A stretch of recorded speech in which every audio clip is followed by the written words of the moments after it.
맞이했습니다. 오늘 또 예배에 참여한 우리 모든 성도님들 위해 우리 하나님의 크신 은혜와 평강이 함께 하시기를 바랍니다.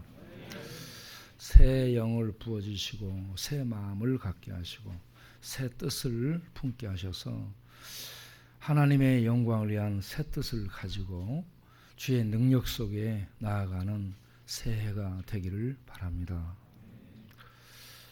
어제 신방하면서 조남석 형제를 방문했는데 조남석 형제님이 오늘 안 나오신 것 같아요. 이렇게 둘러보니까 그 형제님이 그 목 디스크, 목 경추 디스크를 앓고 있고요. 또 허리 디스크까지 같이 앓고 있습니다. 그리고 뼈 사이사이가 이렇게 쑤시고 움직이면 거기 찌릿찌릿하고 아프고 그렇게 힘들다라고 그럽니다. 그래서 제가 생각해 볼 때 몸은 아프지 돈은 벌어놓은 거 없지 가족도 없고 자녀도 없지 아무 소망이 없습니다. 나이가 지금 59년생인가 60년생인가 돼요.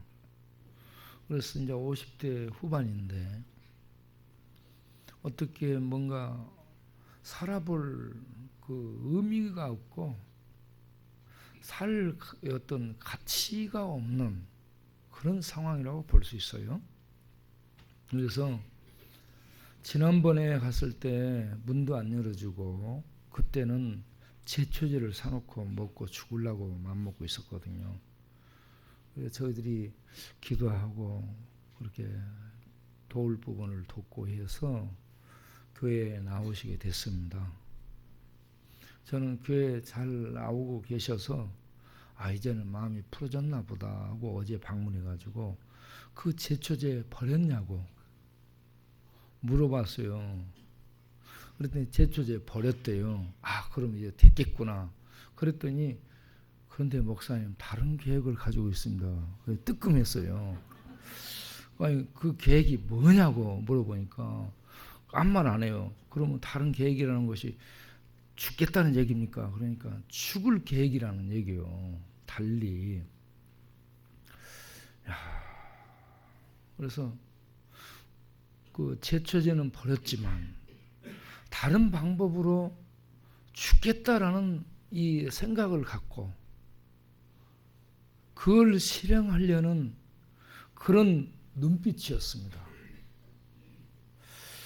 그러니까 약을 먹고 죽거나 그런 것은 이제 참아 못하고 어디 가서 뭐 목매단다든지 빠져서 죽는다든지 그런 방식을 택한 것은 아닌가 뭐 제 나름대로 그렇게 생각했는데 참 상황은 이해합니다.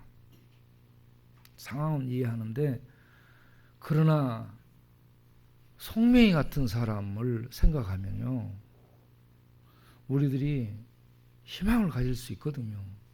송명이 같은 사람은 이 내성마비 환자여가지고요 똥 오줌도 자기가 마음대로 못 처리하고 밥도 못 떠먹습니다. 말 한마디를 하려면 온몸을 틀어야 되고 그러면서 말 한마디 이렇게 하고 그러면서 땀 흘리고 그렇게 사는 인생이 있어요. 그 송명이도 자살하려고 여러 차례 시도를 했거든요. 그런데 자살을 하려고 해도 자살할 수 있는 힘이 없어요. 움직여 가서. 그런데 그 하나님 만나서 그런 뇌성마비 환자도 감사하면서 그 하나님을 찬양하며 살아가고 있습니다. 그리고 많은 시를 쓰고 많은 글들을 써서 사람들에게 감동을 주고 있고 건강한 사람들을 오히려 영적으로 섬기는 일을 하고 있거든요. 그래서 이렇게 조남석 형제처럼 50대 후반이 돼가지고 아무것도 이루는 것이 없다라는 생각이 들 때 공허하고 살아서 뭐 하겠느냐, 죽자, 충분히 이해할 수 있어요. 그런데 그런 상황에서도 이 속에 믿음이 있다면 이걸 헤쳐나갈 수 있지 않겠는가, 이런 간절함이 생겼습니다. 그러면 우리 조남서 형제 같은 사람이 또 있지 않겠는가. 상황은 다를지라도 그런 사람들이 마음이 절망 속에 부닥쳐서 꼼짝 못하고 움직이지 못하고 그저 세상을 향해 눈 감고 있는, 살아있지만 산 것이 아닌 그런 상태로 있는 분들이 여기저기에 있으리라, 이런 생각을 갖게 됐습니다. 사람마다 경중 차이가 있겠지만 다들 어려움이 있습니다. 그런데 절대로 자기를 죽이거나 다른 사람을 죽이는 그런 극단적인 행동을 하지 않도록 하기를 바라고, 사람을 살리는 쪽에서 다른 사람도 살리고 자기도 살리는 쪽에서 살아갈 수 있는 이런 생명의 역사가 우리 영혼에 있고 우리 마음에 있고 우리 주변에 있게 되기를 바랍니다. 세상에 이 사탄의 이 역사는 파괴와 파멸과 죽음으로 몰고 갑니다. 그런데 하나님은 죽음 속에 있는 자들을 살리고 일으키고 또 소생시키고 소망을 주고 그 어둠 속에 죽음 속에 빛을 던져서 살아갈 수 있도록 용기를 주시고 새로운 생명의 삶을 바라보게 만들거든요. 이런 생명의 은혜가, 살게 하는 소망의 은혜가 우리 성도님들과 우리 지역사회에 있게 되기를 바랍니다. 오늘 읽은 이 본문도 보면은 굉장히 어떻게 보면 절망적입니다. 유대 나라가 강대국인 바벨론의 침략을 받습니다. 이때 유대를 다스리고 있던 왕은 여호야김이라는 왕입니다. 이름의 뜻은 하나님이 일으키신다라는 뜻입니다. 유다 왕 제18대 왕입니다. 이 요아김 다음에 요야긴이 있고요. 그 다음에 마지막 왕이 뭐예요? 시드기야인데 시드기야가 이름이 딱 마지막이에요. 시들기야. 그래가지고 이 그대로 되는 거야 그냥. 그래서 이 왕을 눈을 빼고 코를 깨서 끌고 갑니다. 어부들을 불러서 낚아채간다고 했잖아요. 그대로 이렇게 끌고 가게 됩니다. 그런데 요야김 이 왕 때 요야김 왕이 기원전 609년에서 598년간을 통치하고 598년까지 약 9년간을 통치하게 됩니다. 이때 이 요야김 왕이 다스린 지 3, 4년 됐을 때에 바벨론의 2대 이제 왕 느부갓네살의 침공이 있게 됩니다. 그것을 바벨론이 이 1차 처음으로 침공한 것이라고 이렇게 얘기를 하고 있죠. 1차, 2차, 3차 침공을 하게 됩니다. 그래서 3차 침공 때 586년에 망하게 되는데 망하기 얼마 전, 한 10년 전에 이 여야김 왕이 통치하고 있을 때입니다. 이 여야김 왕이 이 예레미야 선지자가 얘기를 하죠. 애굽을 섬기지 말고 바벨론을 섬겨라 라고 했어요.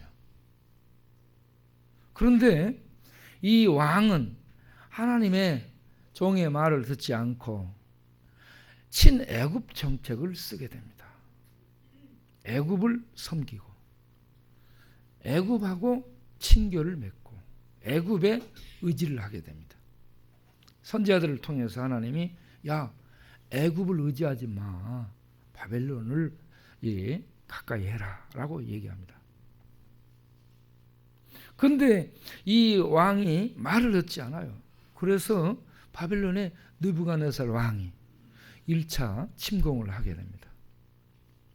그렇게 해서 이 왕을 사로잡고 왕을 폐위시키고 다른 왕 여호야긴을 이제 세우게 되고, 그리고 왕족들과 귀족들의 일부를 잡아가고요. 포로로 잡아가고, 그리고 이 성전에 있는 이 기구들도 이렇게 얼마를 가져가게 되고 그렇습니다. 586년 완전히 망하게 됐을 때는 이 왕을 콕 쥐어서 눈깔 빼가지고 끌고 가고, 이 왕궁과 성전을 다 무너뜨리고 거기에 있는 금은 놋 모든 이 돈 되는 것을 다 가져가 버리게 되죠. 그런데 1차 때는 약간만 데려가고 약간만 가져갑니다. 그때 잡혀간 사람들이 이 왕족과 귀족 이 자제들 중에서 아주 똑똑한 애들, 이렇게 문답을 해봤을 때 아주 똑똑해서 장래에 인재가 될 수 있는 그런 이 가능성이 많은 애들을 선별해서 4명을 이렇게 특별하게 바벨론의 유수한 학생들과 함께 공부시키는, 이러한 왕의 정책 아래에서, 느부갓네살 왕의 정책 아래에서 그 4명의 소년이 거기에 포함되게 됐습니다. 걔들이 이 다니엘과 하나나와 미사엘과 아사라 4사람입니다. 이들이 이제 그곳에 끌려가게 되는데, 잡혀가서 1차적으로 그들에게 조치한 사항이 뭐냐 그러면 이름을 바꾸는 겁니다. 다니엘은 벨드사사르로, 하나나는 사드락으로, 아사라는 아벳네고로, 또 미사엘은 메삭으로, 이렇게 해서 이름을 바꾸게 돼요. 이름을 바꿉니다. 너희들은 바벨론식의 이름을 가져야 된다 해서 이름까지도 바꿔요. 여러분, 이름은요, 아빠가 이 특별한 어떤 의미를 가지고 지어주는 것이 이름입니다. 그 이름대로 그 자녀들이 되기를 바라는 희망과 사랑과 미래의 축복을 담아서 이름을 짓습니다. 그런데 이름을 우리나라 생각 없이 막 짓고 그렇잖아요. 우리 동네에 내 이런 이름이 있더라고. 성이 빈씨인데 이름이 병만이요. 그 친구 뭐하냐, 빈병 수집하고 다녀. 이름을 잘 지어야 돼. 이름을. 이름. 또 우리 교회 지금 숙제 집사님이 있어요. 숙제. 그분은 평생에 숙제만 가지고 있는 거야. 답이 없어, 답이. 계속 숙제만, 늘 숙제만 가지고 나와. 그래서 야, 이름을 참 잘 지어. 백창기가 뭡니까? 이름을 어떻게 그렇게 짓는지 몰라. 그래서 이름을 잘 지어야 되는데, 그 참 바벨론에 잡혀가 가지고 자기의 아버지가 지어준 이름을 부르지를 못하게 되고, 그 나라에서 그 환관장에 의해 가지고 지어진 이름을 이렇게 부르게 됩니다. 그거는요, 주권을 잃어버렸다는 얘기거든요. 자주권을 잃어버리거나 자기됨을 잃어버렸어요. 빼앗겼습니다.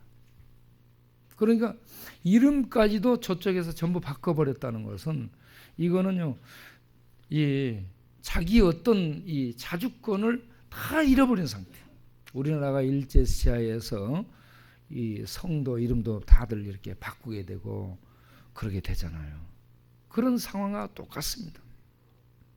그 다음에 두 번째로 그들이 자기가 원하는 공부를 하지를 못하고 바벨론 왕의 정책 아래에서 그 왕의 이렇게 지시한 내용을 따라서 커리큘럼이 짜지고 그걸 공부를 하게 되는 겁니다. 그리고 또 세 번째는 먹는 음식까지도 자기 어머니가 자기 집에서 해주는 맛있는 음식을 먹어야 되는데 공동체 생활을 합니다. 끌려가서 집단 생활을 하고, 그리고 거기에서 나오는 일정하게 거기서 이 왕이 이렇게 해라 라는 그 지시하에서 나오는 음식들을 먹습니다. 그 음식들이 아주 좋은 음식이죠. 기름지고 아주 맛있고 고급스러운 궁중 요리입니다. 그리고 왕이 마시는 진미의 포도주, 아주 고급의 포도주가 나옵니다. 이거요, 생각 없는 사람들이면 아우 이건 뭐 웬 떡이냐 그러면서 막 끓 거예요. 예? 우리 동네 사람들은 여기서 주고 저기서 주고 웬 떡이냐 뭐 그냥 싹 먹고 입 닦고 다들 그러잖아요. 그렇게 할 수 있어요. 얼마든지. 예? 근데 이 다니엘과 이 친구들은 그런 것을 막 받아서 날름 먹을 수도 있는데 먹지 않습니다. 왜 그러냐면 속에서 거부 반응이 일어난 거예요. 속에서 고통이 일어났습니다. 속에서. 왜 그런가? 그 음식들, 공부는 뭐 할 수 없죠. 공부 배워가지고 이렇게 국제적으로 사용하면 되는 것이기 때문에 이게 괜찮은데, 이 공부를 통해서, 음식을 통해서 이들을 완전히 바벨론화 시키려고 했습니다. 이름까지도 다 바꾸고. 그런데 그들 속에 하나님을 믿는 여호와에 대한 신앙, 하나님에 대한 신앙이 그들의 삶을 유지하고 그들을 세워주고 있었습니다. 네. 어디를 가든지 우리에게 이런 그 무엇도 무너뜨릴 수 없는 이런 하나님에 대한 믿음이 우리 속에 뿌리를 내리고 말씀의 그 기초들 위에 든든히 서서 우리를 유지하고 있어야 될 줄로 믿습니다. 그래야 무너지지 않습니다. 아무리 좋은 그런 대접, 아무리 좋은 것들을 줘도 거기에 무너지지 않고 넘어가지 않고 그 중심이 바로 서서 하나님 앞에서 하나님을 향한 그런 자세로 일관되게 나갈 수 있다는 말씀입니다. 풍성한 속에서도 그렇게 되고요, 고난 속에서도 지켜나갈 수 있게 하는 것이 속에 있는 여호와 신앙입니다. 하나님에 대한 신앙. 그래서 조남석 형제라든지 어제 저녁에 백창기 또 밤중에 왔어요. 막걸리 들고. 그래서 술 한잔 마시고 또 얘기를 해요. 막 이렇게 전화를 했어요. 너 왜 그러냐 그러니까, 목사님 제가 그 얘기했는데 왜 그걸 안 지켰냐 나한테. 뭔 얘긴데 그러니까, 그 밖에서 배식하고 그런 사람들을 말투를 좀 바꿔달라고 얘기했는데 말투 하나도 안 바꾸고 여전히 아저씨 이렇게 하고 그렇게 하더라고. 그것 때문에 화가 나서 술 마셨다는 거예요.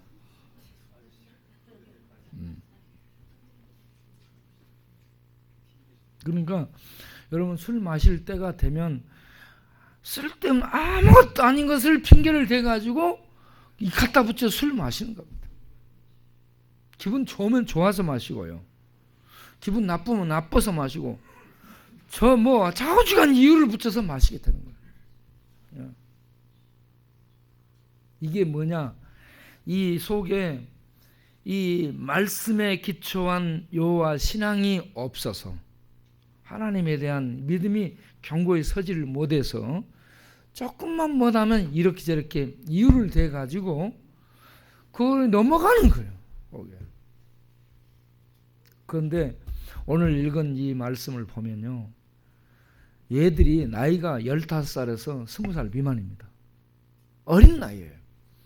나이들이 많이 먹어서 철이 들어갔고 살이 분별할 수 있는 40대가 됐다든지 이런 정도의 이런 결심을 했으면 이제는 그렇게 그런 나이가 됐지 않냐, 분별할 수 있는 나이가 됐지 않냐라고 이해할 수 있는데, 애들의 나이가 15살에서 20살 미만이에요. 지금 그런 어린 나이에 이렇게 이방에 잡혀가서 그 모든 위협 세력 속에 있으면서도 하나님에 대한 이 신앙을 잃어버리지 않고, 또 휩쓸림 당하지 않고 무너뜨림을 당하지 아니하고 견고히 자기의 믿음을 지키고 믿음으로 서서 살아가고자 하는 이 뜻을 이렇게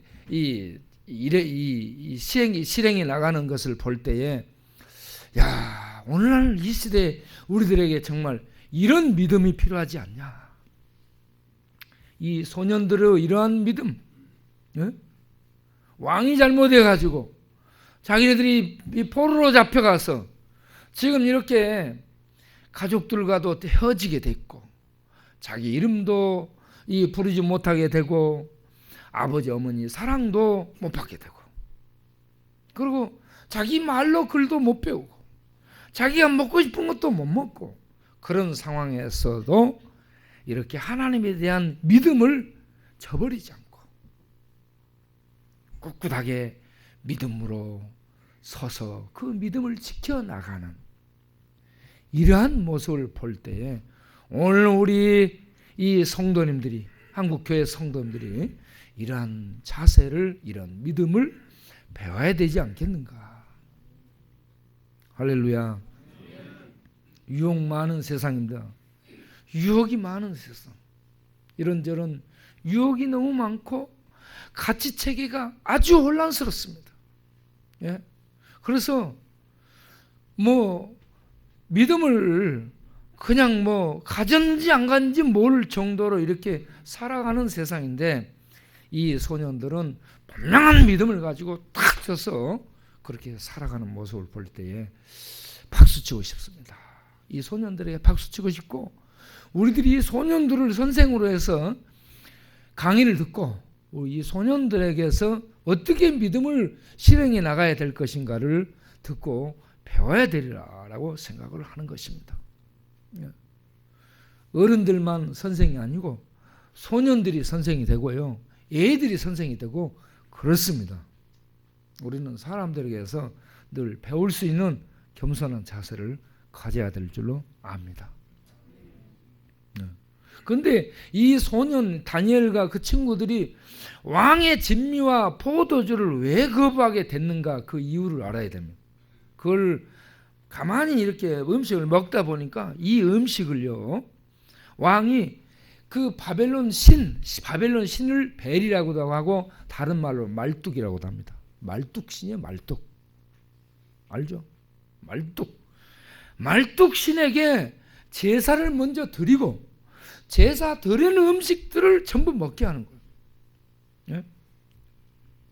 우리나라에 이 전라도 익산에 할랄 음식이 들어온다 하죠. 이슬람에 할랄 음식이 들어오게 되면 그 음식들이요, 전부 다 그 이맘이라고 하는 이 사제들, 그런 어떤 기독교로 말하면 목사라고 할 수 있는 이런 사람들의 허락과 그 어떤 그 합격 아래에서 이 음식들이 나간다라고 그렇습니다. 네. 그들이 그냥 이렇게 내보내거나 하지 않고 그 신에게 또 어떤 의식을 치르고 거기에 합격한 그런 것들을 이렇게 음식으로 만들어서 내보낸다는 거죠. 그러니까 그 신을 찬양한 그런 어떤 과정을 거친 음식들이 계속 나가게 되는 거죠. 그런 것처럼 바벨론의 이 신에게 제사 드리는 음식들을 왕궁에 있는 공부하는 학생들에게 전부 배분하라, 이렇게 한 거죠. 그들이 음식을 먹기 전에 반드시 그런 신에게 제사를 드리고 나서 이렇게 받아서 먹도록 해라. 그래야 이들이 바벨론화 된다. 머리만 바벨론화 돼서는 안 되며 이 종교 속에 사람은 마지막에 움직이는 게 종교입니다. 종교에 의해서 움직이거든요. 절대 이 종교, 그래서 김일성도 종교입니다. 종교. 주체사상도 종교예요. 종교. 종교에 의해서 움직입니다. 종교. 예. 물론 사상도 무섭습니다만은 사상과 종교에 의해서 사람들이 이렇게 만들어지고 움직이는데 이들을 이 정책적으로, 교육적으로, 학문적으로 다 바벨론화 만들어. 그런데 종교적인 측면에서 얘들을 무너뜨려야 되겠거든요. 그래야 바벨론 신을 섬기고 바벨론 신이 느부갓네살이란 말이 느부라는 바벨론 신이 왕권을 보호한다라는 이름입니다. 신이 보호한다는 얘기. 다 고대 이름들은 종교성을 갖고 있어요. 신과 다 연결된 이름을 갖고 있습니다. 왕들도 그렇습니다. 예. 그런데 느부갓네살 이름을 생각해 보니까 느그 붙이는 갓 4살이냐?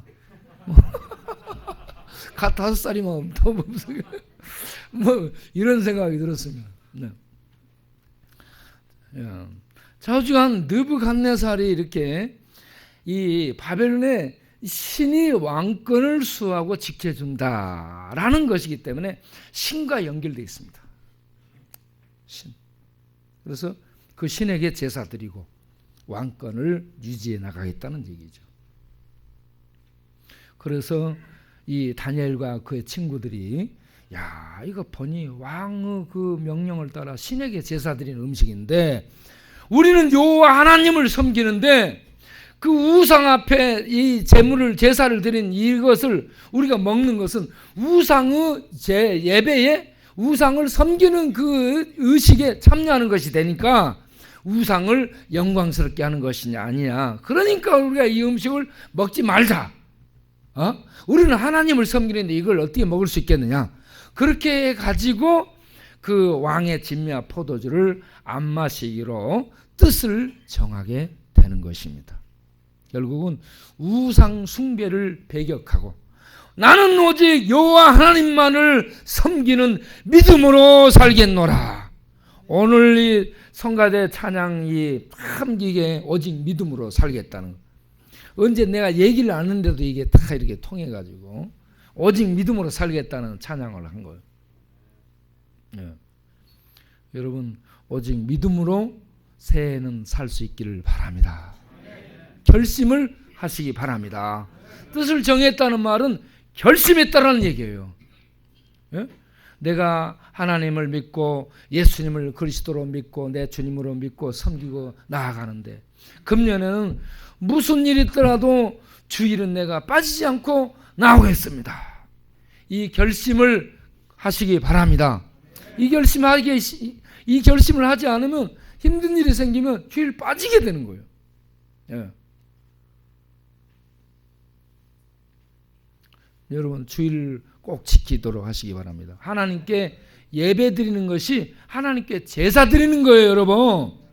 하나님께 제사 드리는 것을 하나님이 기뻐합니다. 이 예배가 산 제사예요, 여러분. 산 제사. 우리가 우리 자신으로 하나님께 산 제사를 드리는 것이기 때문에 이 예배를 하나님이 굉장히 기뻐하시고 또 이 예배를 통해 영광을 받고 그 예배 드리는 자들을 축복하시거든요. 그래서 여러분들이 무슨 일 있더라도 예배를 빠지지 않고 나오도록 해야 되겠다 라는 이 믿음의 결심을 갖게 되기를 바랍니다. 그리고 이 예배를 드리고 신앙생활을 하던 중에 힘든 일이 생기거든요. 하나님 믿는 사람들에게 이 어떤 순풍만 불지 않고 역풍도 불고 회오리 바람도 불고요, 이 폭풍우도 몰아치고 그렇습니다. 그러면 야, 내가 하나님 믿었는데 하나님이 좀 지켜주시고 복 주시지 왜 나에게 이런 어려움이 있을 수 있단 말인가. 그렇게 하지 말고 그런 어려움이 올지라도 그래, 이런 때도 내가 믿음으로 하나님을 섬기고 나가야지. 그렇게 환난 역경이 올지라도 또 때로는 눈보라가 비바람이 몰아칠지라도 나를 때릴지라도 아프게 할지라도 믿음을 저버리지 말고 나는 오직 여호와 하나님을 믿는 믿음으로 살겠노라. 예, 이 믿음의 이 지조, 믿음의 결심들이 무너지지 말고 흔들리지 않고 전복되지 않기를 바랍니다. 믿음을 떠나거나 이 믿음 생활하다가 힘들다 해서 나 이제 그만 믿겠다고, 교회 안 나오겠다고, 나 불교 저쪽 누구한테 가겠다고, 예. 그렇게 하지 않도록 하시기 바랍니다. 힘들지라도. 우리 동네 분들 이렇게 교회에서 뭐 나눠주고 그렇게 하다가 빠질 수도 있거든요. 나 같으면 저는 그래요. 내가 못 받, 내가 이렇게 있다 그러면 나는 안 받고, 그래, 그걸 다른 사람에게 주겠다. 다른 사람에게 주도록 하겠다. 이런 마음이에요, 저는. 그런데 교회에 잘 나오시던 분들도 자기한테 거기 빠졌어요, 혹시? 그러면, 그거 안 줘서 나 이제 교회 그만 나가겠다고. 이런 것 좀 안 했으면 좋겠어요. 네. 이것 좀 주고 안 주고 이런 것에 의해서 흔들리는 그런 정도의 믿음인가? 오히려 우리 것을 주면서, 내게 있는 것을 주면서, 저 사람 없는 것 같으니까 이것 좀 저 사람 도와주라고 이렇게 갖다 주면서 할 수 있는 그런 믿음으로 이렇게 성숙될 수 있게 되기를 바랍니다. 네.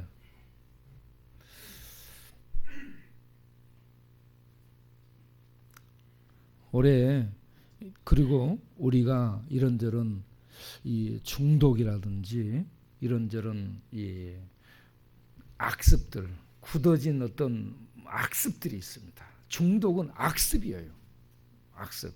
옛사람으로 굳어진 그런 내 옛 자아에 사로잡혀 있는 죄의 사람이 중독이거든요. 이 중독이라는 단어는 이 어떤 이 정신의학적인 용어고 이 심리학적 용어입니다. 그런데 성경적으로 보게 되면 악령의 지배하에 굳어진 습관이 잡혀서 내 자아가 거기에 끌려서 다니는 것이에요. 이걸 어떻게 말할 수 없으니까 사람들이 말로 풀어낸 게 중독, 또는 어떻게 다른 용어로 이상하게 얘기들을 하고 있습니다. 그런데 그거 복잡해요. 그러나 속에 뿌리가 죄고요. 죄에서 나와서 그 사람의 습관이 굳어진 거예요. 거기에 익숙해져 가지고, 그래가지고 뇌가 거기에 반응하고 몸 신경이 거기에 반응해. 저절로 본인에게 저절로 반응되는 이게 중독입니다. 예? 이런 어떤 중독들을 금년에는 내가 깨고 중독의 틀, 그 갇힌 속에서 내가 나올 수 있는, 그래서 내가 하나님의 일을 창조적으로 해낼 수 있는 그러한 새해로 내가 삼아봐야 되겠다. 이런 어떤 각오와 결심들을 굳히는 그런 새해가 되기를 바랍니다. 제가 오늘 왜 이렇게 얘기하냐면, 어제도 제가 얘기했습니다만은 알바트로스라는 새가 있습니다. 새. 그래서 이렇게 보니까 어제 야학을 알바트로스로 했는데 이거 알바하는 야학인가? 이런 생각이 버뜩 들 수 있는데, 이 새가 날개를 펴게 되면 약 3m, 4m 됩니다. 양쪽 날개를 펴면. 날개가 길기 때문에 평소에 날개를 쳐도 잘 날아올지를 못해요. 그래서 사람들에게 쉽게 잡힙니다. 돌 던져도 띠뚱뚱 걸고 잘 못 이렇게 피하는 그런 새예요. 그런데 이 새는요, 폭풍우가 불 때에 벼랑에 딱 서서 그 폭풍우를 타고 날을 준비를 합니다. 그래서 바람이 올 때에 다른 새들은 숨는데 이 알바트로스는요, 벼랑에 서서 날을 준비를 해요. 그래서 폭풍우를 향해 뛰어내립니다. 그래서 폭풍우를 타고 그 바람을 타고 날개를 쫙 펴는 거예요. 그럼 3, 4m로 펴지는 거예요. 그래서 그때에 폭풍우를 타고 비행을 하는 겁니다. 그전에는 이거 사람들에게 쉽게 잡히고 돌 맞고 그런 새인데, 폭풍우 오면 나른다는 얘기죠. 그런 것처럼 우리 여기에 있는 이 형제들이 평소에 공부할 기회를 놓쳤다면 우리가 이렇게 공부할 수 있는 기회를 제공하고 도와드릴 테니까 이런 것들을 이 기류를 타고 공부할 수 있는 날개를 펴서 날으라는 얘기입니다. 우리는 도울 테니까. 네? 그렇게 해서 이 자기 인생을 개척해 나갈 수 있도록 하자라는 얘기입니다. 그런데 제가 거기에 예로 든 사람이 이 리즈머리의 이 길 위에서 하버드까지라는 책을 쓴 주인공 얘기를 했습니다. 리즈머리. 네, 리즈머리가요. 그 엄마는 에이즈에 걸려서 42살에 죽습니다. 그때가 리즈머리의 16살 때거든요. 엄마 아빠가 집에서 코카인 마약을 계속합니다. 둘이 경련을 해요. 코카인 마약을 같이 하고 같이 떨고 막 그렇습니다. 그런 상태를 어려서부터 봐요. 쭉 그런 상태를 어려서부터 봐옵니다. 이 수급자, 이 복지 그 혜택을 받고 사는 집안인데 돈 나오면 며칠 만에 전부 써버리고 돈 떨어져요. 그래가지고 쓰레기통 뒤지고 똑같아. 네? 우리도 수급 나오면 며칠 안 가서 다 써버리잖아요. 네, 똑같아요. 네? 그래요. 돈 없으니까 참 힘들게 지내. 돈 합니다. 그런 속에서 얘가 엄마 아빠가 마약하는 속에서 자라가지고 공부하겠습니까? 방황하지. 학교를 안 다녀. 전부 땡땡이 칩니다. 그러다가 엄마 죽고 17살에 뉴욕에서 이 예비학교, 대안학교를 하는 이런 곳을 친구를 통해 알게 되고 거기에 들어가서 공부를 하게 됩니다. 그런데 이때에 이 책을 읽어보면 얘가 17살에 그 대안학교에 들어가면서 결심을 굳히게 됩니다. 그 아버지는 그때 보호소에 들어가 있어요. 보호소에. 그래가지고 아버지를 불러내가지고 그 사인을 받아야 돼요. 보호자가 있어야 그 학교를 들어가게 됩니다. 그때 아버지가 물어요. 야, 너 정말 이번에 공부할 수 있겠냐?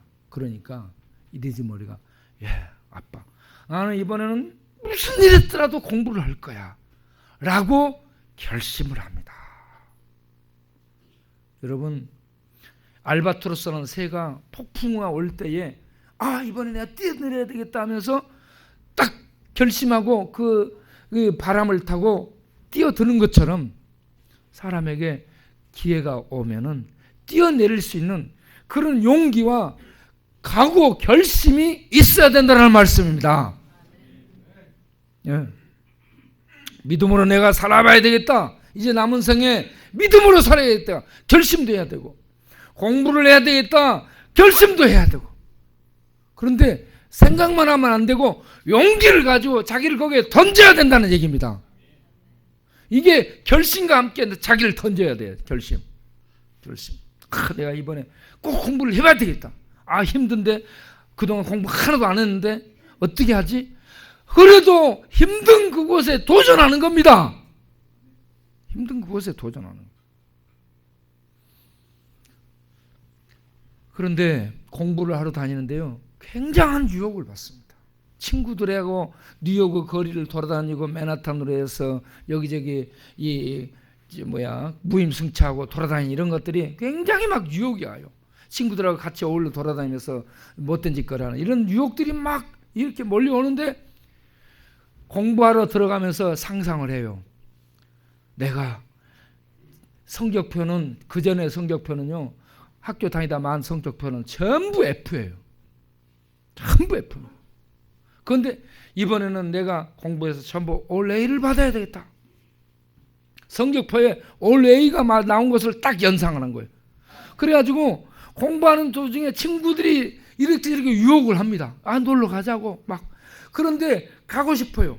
그 유혹을 받아서 가고 싶은데 통신표에 성적표에 올 A 이걸 연상하는 거예요. 내가 지금 가서 놀러 다니고 그러면 좋지만 이건 못 받잖아. 그러니까 그 모든 유혹을 거부하고 그 욕을 물리치면서 공부하고 남습니다. 친구들하고 같이 안 가고 공부하러 남아요. 그래서 공부해가지고 올해를 받습니다.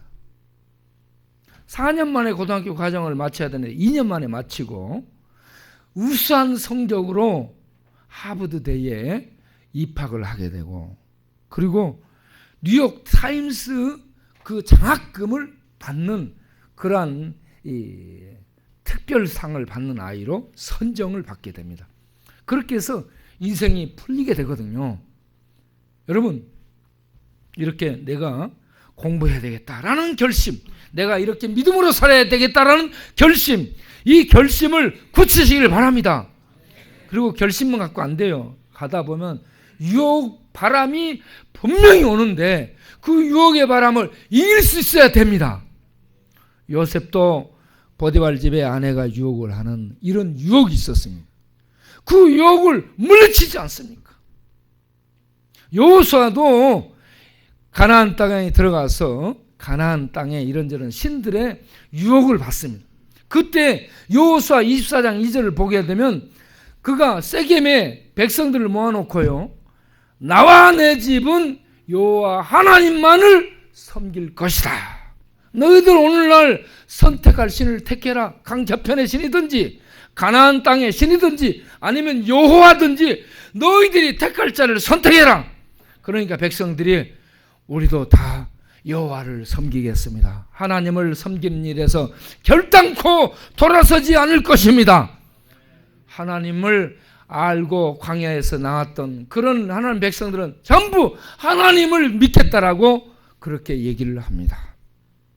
그런데 나중에 그 후손들은 전부 배반하고 우상을 섬기게 되죠. 예. 여러분, 그래서 늘 이렇게 반복이 됩니다. 여러분, 반복이 될지라도 결심하시기 바랍니다. 그 리즈머리가 또 하나 또 결심을 하는데 뭐냐면, 어머니는 16살 때 죽고요, 아버지는 18살 때 에이즈 판명을 또 받습니다. 어머니는 12살 때 에이즈 판명 받아서 4년 뒤에 죽어요. 아버지는 18살 때 에이즈 판명을 받습니다. 그 사실을 얘기할 때 너무 슬펐다라고 얘기합니다. 큰 충격이었다는 거죠. 그런데 그 리즈머리가 뭐라고 얘기하냐면 두 번째 결심이에요. 내가 아빠를 용서하기로 결심했습니다. 아빠를 용서하겠다는 거예요. 아빠를 불쌍히 여기고 아빠를 용서하기로 결심했다는 겁니다. 우리가 이 신앙생활을 하면서 자기 가장 가까운 사람을 용서할 수 없는 그런 것 속에서 이 화를 가지고 있는 사람들을 봅니다. 아버지를 용서 못하는 사람, 또 어머니를 용서 못하는 사람. 우리 박영철 형제 같은 경우에는 아버지를 용서 못합니다. 그래서 이 분노가 폭발해서 화가 자기를 죽이게 됩니다.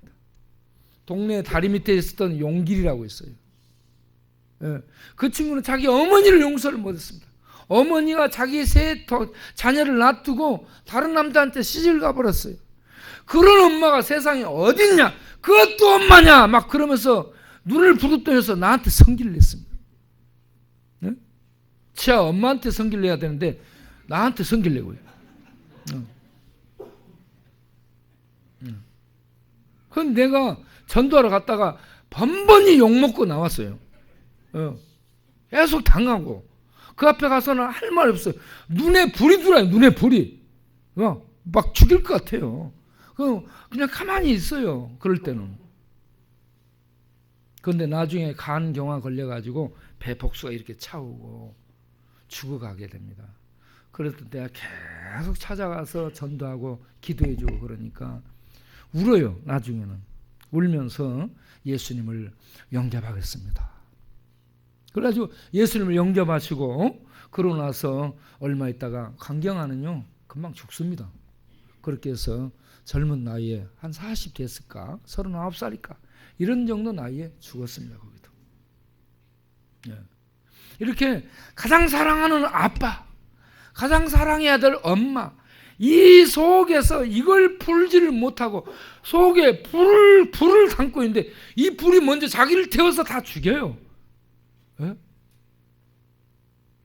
그래서 니즈머리가 자기 아빠 어려서부터 마약하고 알코올하고 맨 이 설석에서 도둑질을 잘해요. 자기 아버지가.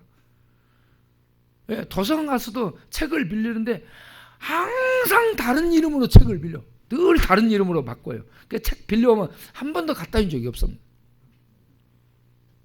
어디 갔다 오면은 슬쩍 해갖고 와요. 완전히 우리 때밀이 타월 비슷한 습관을 가지고 있어요. 예? 그런 아버지가 슬쩍 하고 그렇게 하다가 결국은 에이즈 걸려가지고 그렇게 뭐 할 때에 슬펐다는 거죠. 그런데 그 아버지를 용서하기로 했습니다. 니즈머리가 두 가지 결심했어요. 하나는 공부해야 되겠다. 하나는 아빠를 용서해야 되겠다. 예, 그렇게 해서 밀고 나갔습니다. 우리 새해를 출발하는 우리도 용서할 사람들 좀 용서하고 출발하시길 바랍니다. 이 속에 가장 가까운 사람하고 맺혀 있잖아요. 그거 맺혀 있으면 다른 것들이 안 풀리게 됩니다. 예.